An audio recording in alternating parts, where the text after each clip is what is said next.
everybody, it's Benny One, and I'm back at you with another WandaVision review, and we're reviewing episode 6 of WandaVision, everybody.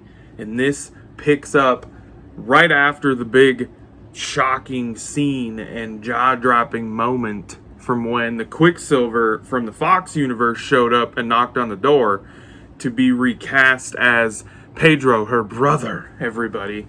Her brother from Age of Ultron, everyone. And it brought up some very interesting scenes in the episode, everyone. So this episode actually takes place during the early 2000s. That's their throwback and callback to the sitcom era of that time, was the early 2000s. It's modeled after, like, I would say Malcolm in the Middle for the most part, because it stops like on the kids, you know, and the kids kind of almost do the little introduction of the episode and stuff about how their parents are doing it. It reminded me a lot of Malcolm in the Middle. So that's what this episode felt like and reminded me of.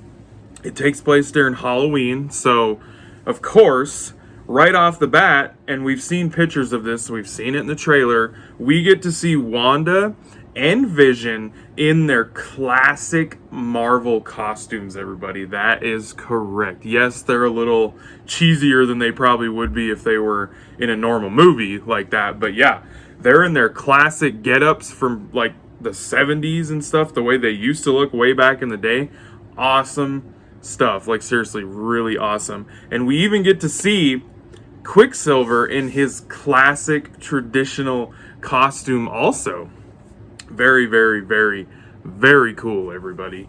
I was loving it, especially when he showed up with his nephew dressed up just like him, which is a fun little fact about his nephew dressed up just like him. He has speed powers too, which we learned in this episode. So, yes, spoilers. If you guys are new to these episodes that I review, I'm spoiling the hell out of these because it is literally impossible to talk about a TV show like this without spoiling anything. So yeah, this is going to be loaded with spoilers, everybody. So yes, this episode picks up on Halloween, and it follows, like I said, the early 2000s Malcolm in the Middle-esque type, you know, sitcom storyline. And Vision says that he needs to go out and protect the, you know, the town and whatever, be the watchful eye and on Halloween night, even though that's not actually what the hell he's going to do. Because he knows what Wanda's doing, and I think he's tired of it. He's ready to not be involved with this anymore because she can't control his brain completely.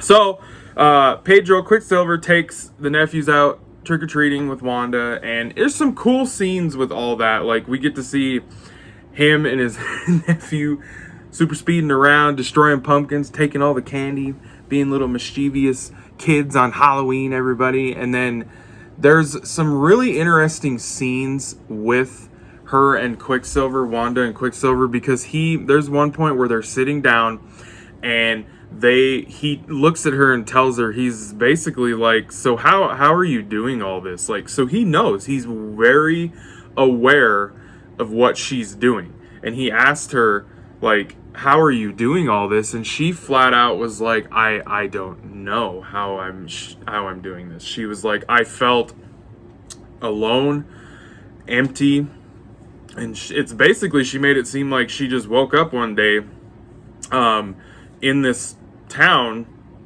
and had this thing up, and she just learned that she can control everybody. So I don't really know what's going on. This show is very confusing because they make you think one thing's going on, but now I'm starting to think that maybe Wanda really isn't the one that's solely responsible for the hex and what's going on with all these people that are stuck inside of this place, which they show once again that these people are literally stuck inside this hex place, and they are deathly afraid for their lives. Because when Vision snaps them out of what they're in, they're freaking out. Like, they are freaking out, everybody. So I'm starting to think that maybe she's not behind all this, that maybe there's actually somebody that is controlling her and messing with her head to make her do all of this and affect all these other people's lives and create this alternate version that doesn't really exist. I don't know. I'm confused. It's confusing. It's awesome confusing, though. I don't quite understand, but I found that very interesting that he is totally aware of what she is doing, like completely aware, and he's cool with it. Like he's like, I'm your bro, like I'm cool with it. So, and he's doing a great job in this, like filling in, jumping into this new version of Quicksilver, but bringing his old version of Quicksilver. So he's doing great, I think. So, and then we get to Vision. Vision goes off to walk around the town, and he's starting to notice things. Like he gets to the outer parts of the city, and he's noticing that nobody's moving. Like they even show this lady that's holding up this ghost thing, and like she has a tear coming out of her eye because she's like frozen in place holding this thing, and she literally is crying. And that's the thing, is like these people are trapped and they're scared for their lives, you guys. They're scared to death.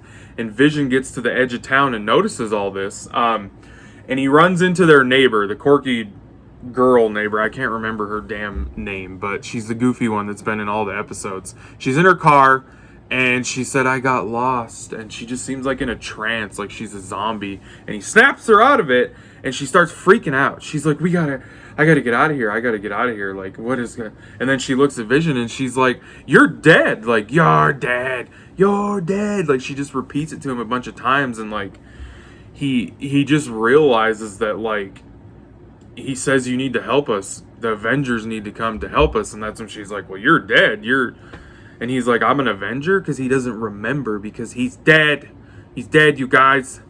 And this is the thing that makes me actually really believe that he is dead and he's not coming back, is he finds the wall to the hex and he goes through it, but he does not go through it as easily as Wanda does.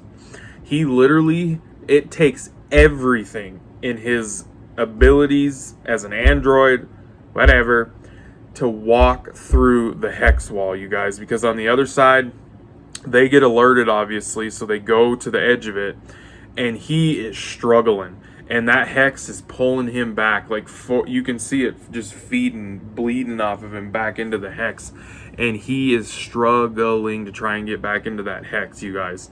And eventually it starts ripping pieces off of him and sucking him back in there, and he's dying basically again, because, and that is the reason why I think the fact that when he walked out of the hex is sucking him back in and tearing him apart.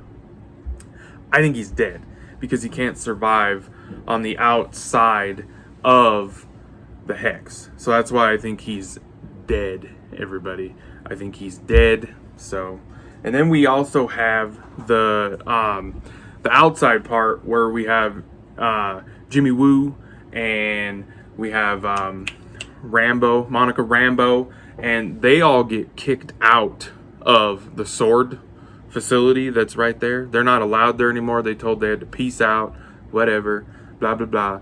So they do their little sneaky operative thing and get back in there, and they find out that the dick agent that's in charge of all that shit, there's something else going on that he's not telling them about, and they're trying to figure it out and what's going on. And Monica Rambeau and Jimmy Woo took off in a Hummer to try and find another way into the hex. And that's when the Vision thing is going on. And Wanda gets alerted by one of the boys that Vision is suffering and dying. And she literally freezes time in there and literally takes the hex and makes it grow and expand. So it goes back over Vision, brings him back to life, and it takes over the entire sword facility, turns it into a circus, and all sorts of goofy shit. So she literally made that thing bigger and moved it with her powers. Like, her powers are off the chains, everybody. Like, off the rails. They're insane in this show. She's very powerful. So, another great episode. Like, phenomenal. The show keeps getting better. I'm confused. I don't totally know what's going on, but it's great. It's an awesome TV show. I'm liking it a lot more than I thought I was going to. So, all right, everybody, that was my quick little review and thoughts of episode 6 of WandaVision. We only got 2 more episodes, you guys, 7 and 8. All right, everybody, hope you guys enjoyed that review. Thanks for watching. I appreciate it, and I'll be catching y'all on Tube laters, because I have spoken.